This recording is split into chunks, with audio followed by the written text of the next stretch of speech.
अभी हम तीसरी भी सिटी ले लेते हैं। यहाँ पे भाई ने 2 सिटी का पूछा था, मैं कुर्तीबा का भी बता देता हूँ। तो नमस्कार दोस्तों, राजा भैया ब्राज़ील वाले में एक बार फिर से आप सभी का हार्दिक स्वागत है। तो दोस्तों, एक सब्सक्राइबर हैं, उनका नाम है पार्थ आहूजा। तो पार्थ आहूजा ने पूछा था कि राजा भैया आपके हिसाब से कौन सी सिटी परफेक्ट है, रियो या साओ पाउलो।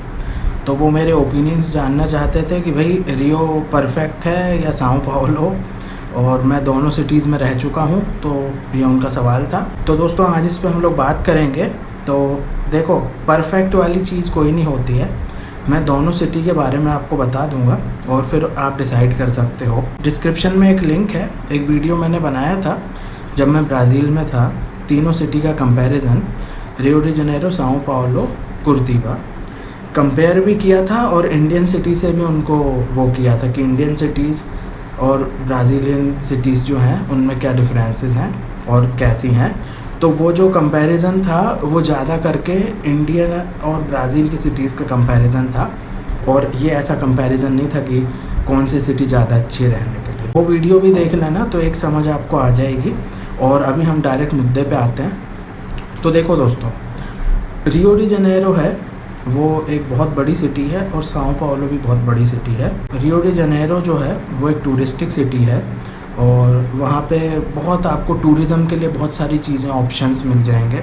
बहुत सारी बीचेस हैं, ठीक है। आप ये समझ लो, स्टार्टिंग से लेके ये ग्लोरिया जो है ना, वहाँ से लेके पूरा रेक्रायो तक बीचेस ही बीचेस हैं, है ना। बोटाफोगो है, उसके आगे फिर वो एक बीच है, इपानेमा है ना। थोड़ा आगे पीछे मैं बोल सकता हूँ, एकदम करेक्ट ज्योग्राफी अपने को नहीं पता, लेकिन ऐसे ही है। कोपाकाबाना बीच है, लेमे बीच है, फिर इपानेमा है, फिर बाहा दा तिजुका है, फिर प्राया दा रिजर्वा है, रिजर्व बीच करके है, और उसके आगे रेक्रायो है। बहुत सारी बीचेस हैं। रियो डी जनेरो में आपको माउंटेन्स मिल जाएंगे अगर आप वो सब करना चाहते हैं ना, हाइकिंग एंड ऑल, ठीक है। तो टूरिस्ट्स के लिए रियो डी जनेरो जन्नत है। मतलब अगर आप फिज़िकल वो एडवेंचरस एक्टिविटीज़ करना चाहते हैं, आप बीचेस पे जाना चाहते हैं, और अगर आपको टूरिस्टिक डेस्टिनेशंस चाहिए, 2 बड़ी बड़ी हैं, शुगरलोफ माउंटेन है, क्राइस्ट द रिडीमर है, और सेंट्रो जो है रियो डी जनेरो, वहाँ इतने सारे टूरिस्ट स्पॉट्स हैं ना, सब बता चुका हूँ। वो सारे जितने भी रियो के टूरिस्ट स्पॉट हैं उसकी भी मैं डिस्क्रिप्शन में लिंक डाल दूँगा, तो सब देख लेना। तो फोकस जो है वो टूरिज़्म पे ज़्यादा है रियो में। और अब बात ये आती है जॉब की। तो देखो भाइयों बहनों, पूरे ब्राज़ील में जॉब का इशू है। फॉरेनर्स को तो बहुत मुश्किल है, फॉरेनर्स स्पेशली एशियन कंट्रीज़, मतलब ये समझ लो एशियन कंट्री के जो फॉरेनर्स हैं ना, लोग हैं, उनको तो भाई बिल्कुल ऐसे एकदम ही, उनको तो बिल्कुल बायकॉट जैसा कर रखा है, ठीक है। कोई ऐसे खास काम नहीं मिलता। और जैसे अगर आप वेनेजुएलन हो गए तो जॉब मिल जाएगी आपको, क्योंकि वो उनका पड़ोसी मुल्क है। ये अभी जैसे नेपाली कोई आएगा इंडिया में तो उसको नौकरी मिल जाएगी, ऐसा होता है। तो ये होता है कि आस पड़ोस के जो उनके मुल्क हैं उनको ज़्यादा आसानी है, फिर फर्स्ट वर्ल्ड कंट्रीज़ के लोग हैं उनको ज़्यादा आसानी है, और हम लोग जो हैं वो बिल्कुल आखिरी में चले जाते हैं, बिल्कुल निगलेक्टेड हैं, बायकॉटेड हैं, ठीक है। इंडियन, पाकि, बांग्लादेशी, नेपाली, श्रीलंकन, तो ये चक्कर हो जाता है। टैक में हो तो जॉब मिल सकती है। रियो में भी, रियो में थोड़ा मुश्किल है नौकरी मिलना। बिजनेस सेट कर सकते हो, लेकिन थोड़े रियो में थोड़े इश्यूज़ हैं। रियो के इश्यूज़ बता देता हूँ। जैसे अगर स्लम का आपको पता है, गैंग्स हैं, हर स्लम में कोई ना कोई गैंग है। मैं जो एरिया में रहता था, वेस्ट जोन, रियो डी जनेरो का जो वेस्ट जोन है, बता देता हूँ कौन सा है। बाहा दा तिजुका, रेक्रायो, और ये अपना सेंटा क्रूज़ वाला एरिया, इतागुआई, सेपेतिबा, ये सब जो एरियाज़ हैं, कैंपो ग्रांजी, ये सब जो एरियाज़ हैं ना, ये वेस्ट जोन है। वेस्ट जोन में प्रॉब्लम ये है, वहाँ पे मिलिशिया है, ठीक है। तो जो मिलिशिया गैंग है वो लोग हफ्ता लेते हैं, ठीक है। हफ्ता लेते हैं मतलब तुम अगर कोई दुकान खोलोगे, रेस्टोरेंट खोलोगे इन सब एरियाज़ में, तो मिलिशिया का आदमी आएगा और वो आपसे हफ्ता लेगा, ठीक है। वो क्या है, प्रोटेक्शन मनी लेते हैं वो, ठीक है। जैसे आपने देखा होगा हफ्ता बॉलीवुड मूवीज़ में और, है ना। ये सब चीज़ें हम यहाँ ऐसी नहीं होती होंगी, होती भी होंगी, लेकिन वो लोग हफ्ता लेते हैं प्रोटेक्शन के नाम पे और देना पड़ता है। तो ये सब थोड़े इश्यूज़ हैं। अगर आप बिज़नेस को सेट करते हो तो फिर वही है, आपको वहाँ का जैसा रंग है उसमें ही आपको हो जाना पड़ेगा, ठीक है। अपना रंग बदल के वहीं पे आपको पूरा हो जाना पड़ेगा, क्योंकि फिर जैसा चल रहा है वैसा आप फिर ये रिबेलियस नहीं हो सकते, मैं नहीं दूंगा हफ्ता। तो ये सब चीज़ें होती हैं। फिर वो क्या होता है, गैंगस्टर जो है वो आपको मार भी सकते, कुछ भी कर सकते हैं, हमको पता है। तो ये थोड़ी रिस्की सिचुएशन है वेस्ट जोन में। दूसरे एरियाज़ हैं वहाँ पे शायद ये सब चीज़ें नहीं है, लेकिन फिर वहाँ पे वो चोरी चकारी वाली चीज़ें हैं। वेस्ट जोन में अगर आप दुकान खोलते हो ना और आप उसको खुला भी छोड़ के चले जाते हो तो कोई कुछ नहीं करेगा, ठीक है। मतलब एकदम ऐसा मैं बहुत एक्सेजरेट करके नहीं बोल रहा, लेकिन वहाँ पे आपको ज़्यादा इशू नहीं होगा, क्योंकि वहाँ पे अगर कोई चोरी चकारी करता है ना, वेस्ट जोन में अगर कोई चोरी चकारी करेगा, अगर मान लो आपकी दुकान में लूट लिया, आपका मोबाइल छीन के भाग गया, आपको पता है कि हाँ भाई ये है बंदा, इसने चोरा है, तो आप सीधे जाओगे मिलिशिया वालों के पास और कहोगे कि इन्होंने चोरी करी है। मिलिशिया वाले जाके उसको ठोक देंगे, गोली मार देंगे। ये है, वो लोग टोटली इनटॉलरेंट हैं चोरी के लिए। तो मिलिशिया वालों का ये है, वहाँ पे वेस्ट जोन थोड़ा इन सब मामलों में थोड़ा सा सेफ़ है, बहुत ज़्यादा सेफ़ ऐसा वो भी नहीं है, क्योंकि कैसा है वहाँ पे भी चोरी चकारी की घटनाएं होती हैं। लेकिन क्या होता है ना, जैसे रात को 8 बजे है, कोई साइकिल वाला तुम्हारा फ़ोन लेके भाग गया। अब जैसे लड़कियां हैं, हमने देखे हैं क्या लड़कियां क्या करती हैं, वो खो जाती हैं, मोबाइल लेके चल रही हैं और छुड़ा के कोई भाग गया। अब अंधेरा है, अब बताओ आपको कौन दिखेगा, उसका चेहरा तो दिखेगा नहीं, साइकिल का कोई नंबर नहीं होता, ठीक है। बाइक से भी भागा बंदा तो नंबर नहीं दिखेगा अंधेरे में, ये सब चीज़ें होती हैं। तो ऐसे केसेस वहाँ पे भी होते हैं और आपको हमेशा अलर्ट रहना पड़ेगा, कहीं पे भी रहो। लेकिन जो मैंने बताया वहाँ पे हफ्ता वसूली होती है, लेकिन वो लोग फिर चोरी चकारी के अगेंस्ट प्रोटेक्शन भी देते हैं। ये है वेस्ट जोन का। फिर जो दूसरे जोन है वहाँ पे कैसा है, अगर चोरी चकारी कुछ लूट मार हो जाएगी तो वहाँ पे फिर कुछ नहीं होगा, फिर वो पुलिस में केस करोगे, आपको पता है पुलिस का एटीट्यूड कैसा रहता है। तो ये सब झोल है वहाँ पे। मैं ये नहीं कह रहा हूँ तुमको डरा नहीं रहा हूँ, नहीं तो कहोगे अरे राजा भैया तो हमेशा डराते रहते हो। मैं आपको फैक्ट्स बता रहा हूँ, ठीक है, क्या चीज़ें हैं वो बता रहा हूँ। कोई भारत से, पाकिस्तान से, बांग्लादेश से कहीं से भी जाता है तो लोकल लोगों से थोड़ी पूछताछ करके, थोड़ा एरिया के बारे में समझ के फिर ही आप कुछ करना, ठीक है। ये जो लोग अगर जो लोग आपको दिख रहे हैं ना, इंडियन रेस्टोरेंट जिन्होंने खोले होंगे रियो में, साओ पाउलो में, वो लोग एक्सपीरियंस्ड लोग हैं, वो वहाँ रहते हैं, ठीक है, उनको वहाँ का पता है, तब जाके उन्होंने खोला है। ऐसा नहीं है कोई भी उठ के चला गया, आज मैं राजा भैया मुझे ब्राज़ील जाना है और भैया मैं तो चला गया और रेस्टोरेंट खोल लिया, सेट हो गए। ऐसा नहीं होता, ठीक है। वो लोग जो वहाँ बैठे हैं वो एक्सपीरियंस्ड हैं, उनको नॉलेज है वहाँ का, तब जाके उन्होंने रेस्टोरेंट खोला है और उनके फिर वैसे उस हिसाब से चल भी रहा है, ठीक है। तो ये सब चीज़ें आपको ध्यान रखनी है, मैं आपको सिर्फ बताता हूँ और आप लोकल लोगों से भी बात कर सकते हो। रियो में कोई है ना तो उनको ये सब चीज़ें बताना, वो कहेंगे हाँ यार तुमको कैसे पता चला है, मैं वहाँ रहा हूँ तो मुझे पता है, ठीक है।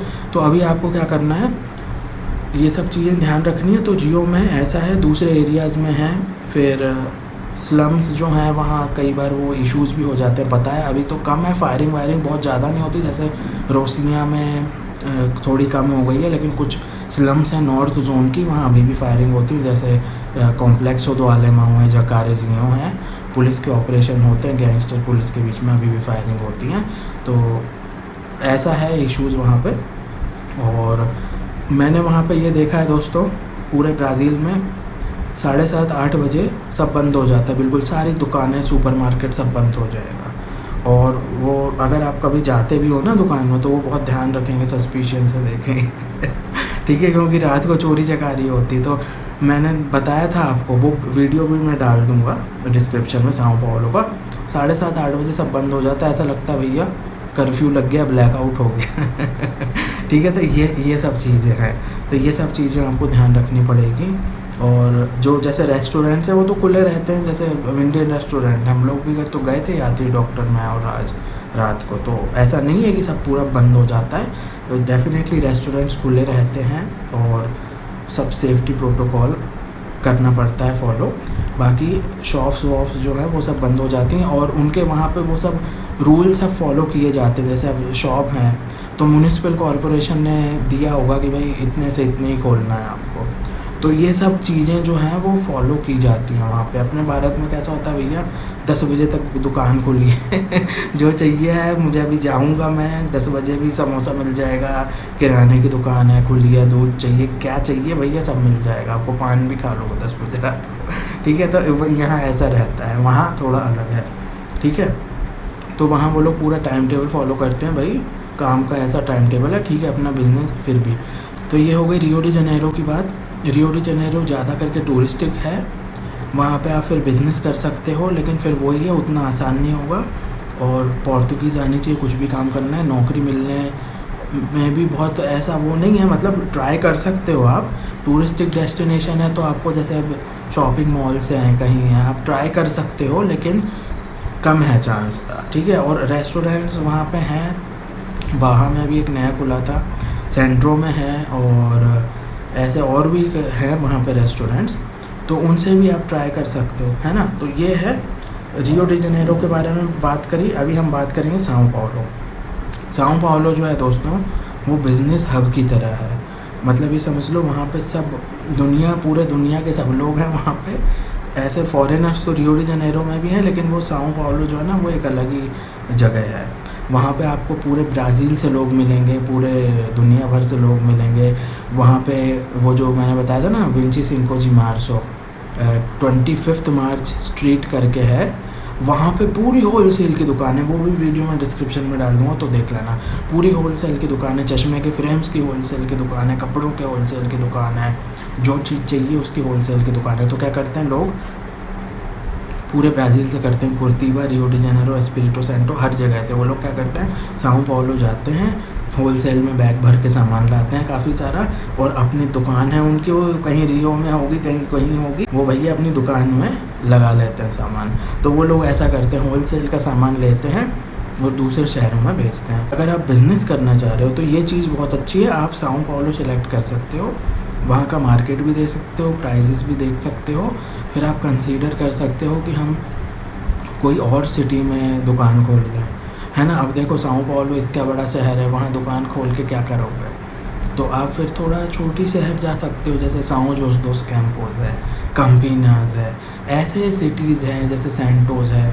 तो आप समझ रहे हो क्या बोल रहा हूँ, कि कोई छोटे उसमें सिटी में दुकान खोल सकते हो, अपना सेट कर सकते हो। छोटे में थोड़ा किराया भी कम रहेगा। अब रियो या साओ पाउलो में तुम खोलोगे, है ना, या कुछ भी करते हो अपना, तो वहाँ थोड़ा कॉम्प्लिकेशन ज़्यादा होगा, बड़ी सिटीज़ हैं, है ना। तो वो चीज़ है। बाकी साओ पाउलो में ख़ास बात ये है, एक तो इंडियन रेस्टोरेंट्स बहुत सारे हैं, और मैंने सुना है कि इंडियंस और पाकिस्तानी और बांग्लादेशीज़ के स्टोर्स भी हैं वहाँ पर, दुकान है होलसेल की, ऐसा मेरे को सुनने में आया था।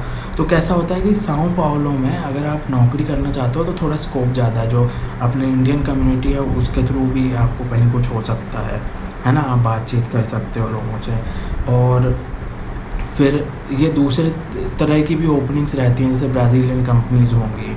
तो साओ पाउलो में आपको बहुत ज़्यादा ऑप्शन है जॉब के, सबसे ज़्यादा जॉब्स है ना, वो मेरे ख्याल से साओ पाउलो में ही होंगे।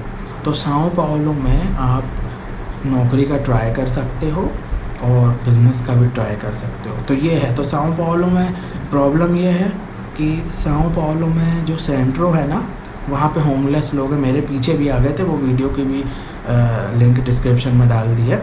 तो होमलेस लोग हैं, होमलेस लोग वो ड्रग एडिक्ट्स हैं, तो ये सब चीज़ें वहाँ पे आपको थोड़ा ध्यान रखना पड़ेगा, कौन से एरियाज़ में नहीं जाना। सेंट्रो, वो जो लुइस करके एक नेबरहुड है ना, लुइस नेबरहुड, वो वीडियो डिस्क्रिप्शन में है, देख लो।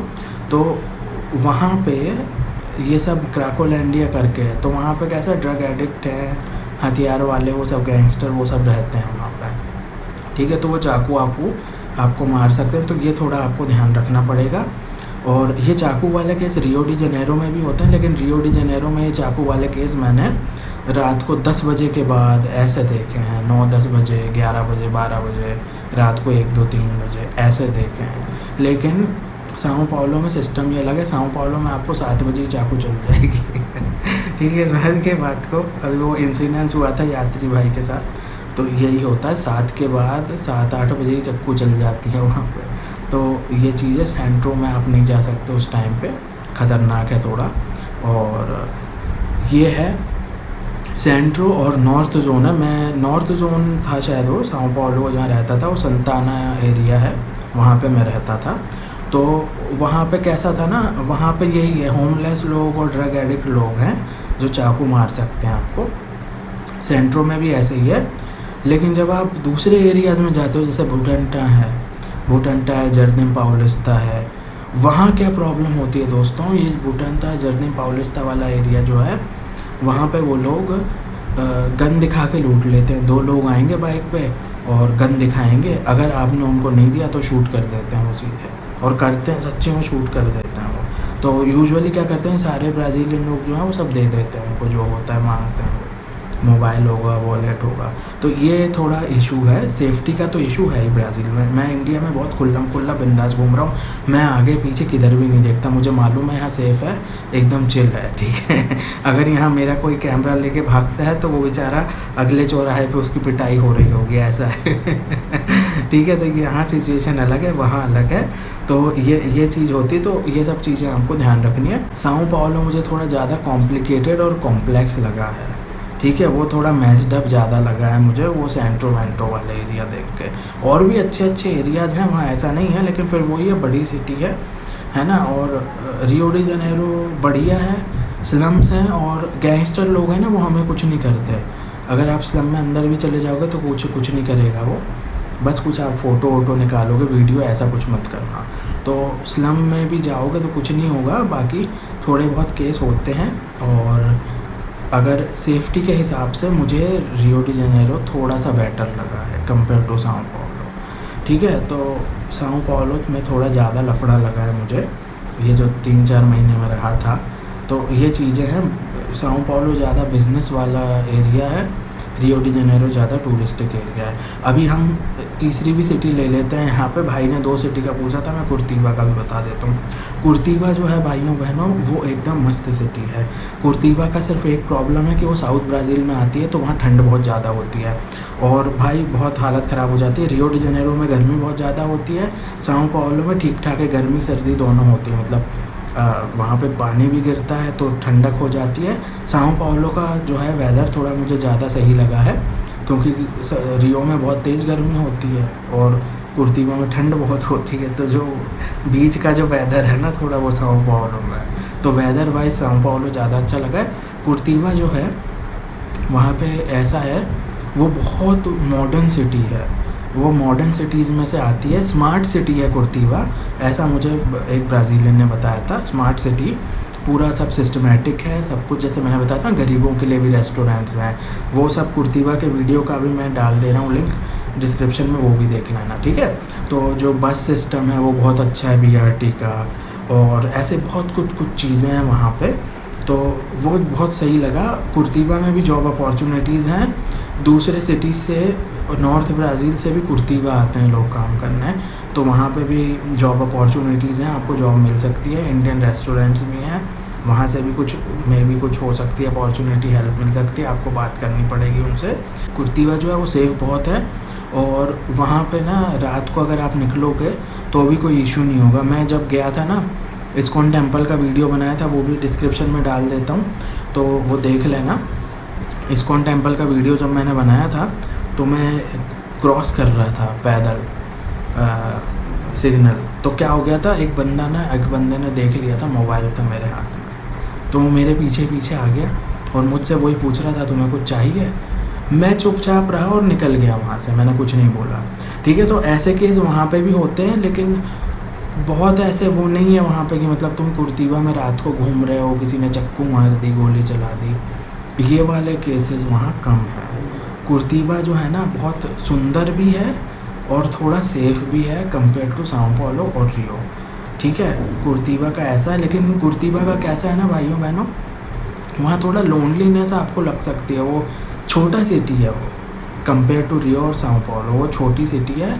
वहाँ जो है जैसे मुंबई दिल्ली वाली भागदौड़ नहीं है ना। ये समझ लो कि कुर्तिबा जो है वो भोपाल, नागपुर, है ना, जयपुर, ऐसी जो थोड़ी छोटी सिटीज़ हैं वैसी है वो। तो वहाँ पे शांति है और वहाँ पे भी घूमने फिरने का है, मतलब टोटली टूरिस्टिक सिटी तो नहीं है, लेकिन टूरिस्टिक पॉइंट्स काफ़ी सारे हैं, आपको दिखाए हैं, डिस्क्रिप्शन में डाल देंगे। कुर्तिबा की ख़ास बात यह है भाइयों बहनों, साउथ ब्राज़ील में सैलरीज़ बहुत हाई हैं। ये समझ लो कि अगर साओ पाउलो में आपको 1100-1200 रियाल मिल रहे होंगे, रियो डी जनेरो और साओ पाउलो में 1200 मिल रहे होंगे, तो कुर्तीबा में आपको कम से कम 1600 मिलेंगे। अभी 1600 हो ही गए होंगे ये 2022 में, 1600-1700 सैलरी हो गई होगी, उतना आपको आराम से मिल जाएगा। तो उसमें कैसा होता है कि भाई 500-700 आपका रेंट और 200-300 खाना पीना और सेविंग हो जाएगी।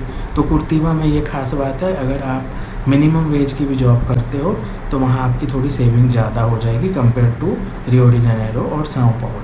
कुर्तीबा में भी आप बिज़नेस कर सकते हो, कुर्तीबा में भी अपना छोटा सा कुछ डाल सकते हो, रेस्टोरेंट जैसा छोटा सा, है ना, और यही बिज़नेस कर सकते हो। कुर्तीबा में रहो, साओ पाउलो से सामान खरीदो, लाके कुर्तीबा में बेचो, ये भी कर सकते हो, है ना। एक तो ऐसे ही छोटा सा आइडिया मैंने बता दिया। अपना एक छोटा सा आप स्टोर जैसा भी खोल सकते हो। और कुर्तीबा में कैसा है कि स्टैंडर्ड ऑफ लिविंग थोड़ा हाई है, तो अगर आप स्टोर खोलते हो तो वो चल भी सकता है ना। फिर आपको अपनी मार्केटिंग लगानी पड़ेगी कि भाई अच्छे रेट्स में बेचो, ऐसे रेट्स में बेचो कि भाई लोग लें हमसे, है ना, दूसरों से कम रेट में बेचो, ऐसे करके सेट कर सकते हो आप। तो कुर्तीबा जो है कंपेयर्ड टू साओ पाउलो और रियो, वो बहुत बढ़िया सिटी है और सुंदर है। वहाँ पे भी घूमने का बहुत है। आप जैसे मेरे ख्याल से 12-13 घंटे में तो फॉज दो इग्वासू आ जाता है, वो इग्वासू फॉल्स है ना, ओवरनाइट जर्नी, तो वो भी है वहाँ पे पास में। और हनी आइलैंड है, उसके भी वीडियोज़ हैं, डिस्क्रिप्शन में देख लेना, वो सब चीज़ें हैं। तो कैसा होता है कि अभी वो टूरिज़्म की बात हम ज़्यादा नहीं करते, क्योंकि आप लोग जो है वो जाना चाहते हो, कभी वहाँ रहना है, जॉब करना है, बिज़नेस करना है ना, तो वो चीज़ें ज़्यादा मायने रखती हैं। घूमना फिरना तो लगा रहता है, फिर आपका अच्छा कमाने लगोगे तो फिर उसमें डिस्टेंस का क्या है, तुम फ्लाइट पकड़ के घूम लोगे ना, जितना चाहे घूमना होगा। तो ये चीज़ होती है। तो वो घूमने फिरने का सेकेंडरी होता है, बाकी रहने का, सेफ्टी का, जॉब का, बिज़नेस का, ये सब चीज़ें ज़्यादा इम्पोर्टेंट होती हैं। तो वो सब मैंने चीज़ें आपको बता दी हैं अभी। और जो रेंट है वो सिमिलर ही होता है। साओ पाउलो का कैसा है दोस्तों, साओ पाउलो रियो में अगर आप ऐसे ही नॉर्थ जोन, सेंट्रो, अवेनिदा पाउलिस्ता, अच्छे एरियाज़ रहते हो ना, वहाँ रेंट हाई रहेगा। अब वो डिपेंड करता है कौन सी फैसिलिटीज़ में, है ना, क्या फैसिलिटीज़ हैं, तो रेंट थोड़ा हाई रहेगा। ये पकड़ के चलना भाई, अगर आपको अच्छे से रहना है ना, कि सब कुछ इंक्लूडेड हो, बिजली, गैस, पानी, सब कुछ इंक्लूडेड हो, और बेड भी हो, और शेयरिंग में सब फ्रिज सब हो, तो ये समझ लो कि यार 700-800 रियाल तो आपको मंथ लगने ही है। 700-800 रियाल तो ऐसे ही लग जाना है इस रियो में और साओ पाउलो में, है ना। और वो डिपेंड करता है लोकेशन टू लोकेशन।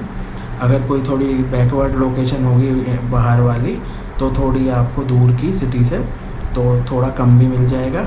अगर कुर्तीबा की बात करें तो कुर्तीबा में भी ऐसे ही है, वहाँ पे भी महंगा है। ये समझ लो कि भाई 600-700 रियाल तो वहाँ पे भी लगना ही लगना है, 750 तक तो लग ही जाएगा। रेंट्स जो हैं वो हाई हैं। अगर आपको सारी फैसिलिटी चाहिए, मैं एक टिप दूंगा, आप टेम्परेरी रेंट पे ले सकते हो जगह, और देख लो कहाँ सेट होना है। और एक बार जब आपका मन बन जाए ना, तो आप ऐसा कर सकते हो कि एक आप सिंगल रूम वाला ले लेना, जो स्टूडियो अपार्टमेंट टाइप के होते हैं। मतलब उसमें होगा हॉल जैसा होगा, एक रूम होगा, बाथरूम होगा, और हॉल में ही हो सकता है किचन भी अटैच, है ना। तो यह छोटा सा किचन होगा, ऐसा होता है, मतलब 1 रूम वाले छोटे से होते हैं, उसको किटनेट बोलते हैं, किचनैट जी। तो ये ऐसी चीज़ आप ले सकते हो। और इसमें क्या होगा कि आपको क्या करना पड़ेगा, गैस आपको लगानी पड़ेगी। ये कई बार क्या होता है, सामान के साथ भी दे देते हैं वो, लेकिन फिर वही है, सामान के साथ लोगे तो महंगी पड़ेगी। तो फिर आप क्या कर सकते हो, बेड लगा सकते हो अपना, ले आओ, और बर्तन आपको लाने पड़ेंगे, और आपका जो गैस है वो सब, है ना, फिर उसमें पानी बिजली का भी बिल आ सकता है। तो ऐसा आप लेके अपना सेट हो जाना। वो इसीलिए कह रहा हूँ क्योंकि अगर आप शेयरिंग वेयरिंग में रहते हो ना, तो लफड़े होते हैं। मान लो कोई लौंडों के साथ हो गए, बर्तन नहीं धोए तो क्या करोगे तुम, ये सब चीज़ें होती हैं। अब तुम थोड़ी धोते बैठोगे दूसरों के बर्तन तो ये चीज़ होती। तो कैसा ना समझ बच्चों के साथ अगर मिल जाएगा तो मुसीबत हो जाएगी।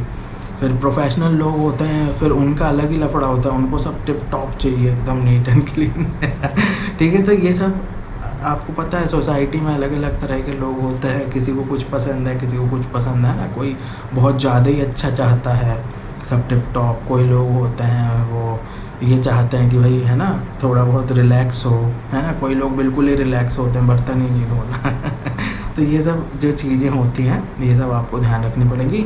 आपका खुद का होगा तो उसमें आपको कोई कुछ टेंशन नहीं है। तुम अभी भाई जल्दी में जा रहे हो, बर्तन छोड़ भी दिए तो कोई टेंशन नहीं, आके धो लोगे और तुम्हें ही यूज़ करना है, वो सबसे अच्छी चीज़ है। तो आप अपना खुद का ले लोगे ना जगह, तो वो सबसे बढ़िया है, शांति वाली लाइफ है। वहाँ पे फिर आप अपने फ्रेंड्स को बुला सकते हो, है ना, इंडियन कम्युनिटी के दोस्त बना लोगे आप, है ना तो उनको बुला सकते हो, ब्राज़ीलियन फ्रेंड्स को बुला सकते हो। तो ऐसा है, फिर आप सेलिब्रेट कर सकते हो, पार्टी कर सकते हो, मिलजुल सकते हो, है ना। तो अपना लेना सबसे सही है जगह। ये एक टिप मेरी रखना, मेरे एक्सपीरियंस और नॉलेज के बेसिस पे मैं सारे वीडियोस बनाता हूँ। मैंने आपको एक ओवरव्यू दे दिया है, बहुत सारी बातें की, रियो डी जेनेरो का क्या सिस्टम है, ये साओ पाउलो का क्या है, कुर्तिबा का क्या है। अब आप कमेंट करके बताओ आपको सबसे ज़्यादा कौन सा अच्छा लगा, और बताओ अगर आप चुनोगे तो कौन सी सिटी चुनोगे। ये सारे वीडियोस अपने नॉलेज एक्सपीरियंस के बेसिस पे बनाता हूँ। कुछ और क्वेश्चन हो तो कमेंट कर देना भाइयों बहनों, उस पर भी वीडियो आ जाएगा। और ब्राज़ील के इन्फॉर्मेटिव वीडियोस आते रहेंगे, ठीक है। अगर ब्राज़ील के आपको वीडियोस नहीं मिल रहे, जैसे व्लॉग्स थे वैसे नहीं आ रहे, लेकिन इन्फॉर्मेटिव वीडियो सब आते रहेंगे। कमेंट करके बताइए वीडियो कैसा लगा। वीडियो देखने के लिए बहुत बहुत धन्यवाद। जय हिंद, भारत माता की जय, वंदे मातरम।